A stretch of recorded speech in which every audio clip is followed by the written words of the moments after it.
यदि हमने कोल्ड कफ से बचना है, देखो हाथ का ये पॉइंट होता है, ये पॉइंट, इस पॉइंट को यदि हमने ऐसे दबाएं 2 से 3 minute circle wise, anti circle wise, तो यदि हम ऐसे 2 बार सुबह शाम दोनों हाथों में दबाएं तो आपको बड़ा फ़ायदा होगा। कोल्ड कफ का जो सीज़न चल रहा है उसमें बाकी चीज़ों का तो परहेज करो ही करो, ठंडा खट्टा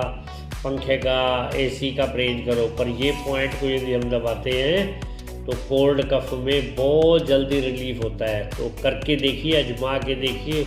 आपको बहुत फ़ायदा होगा।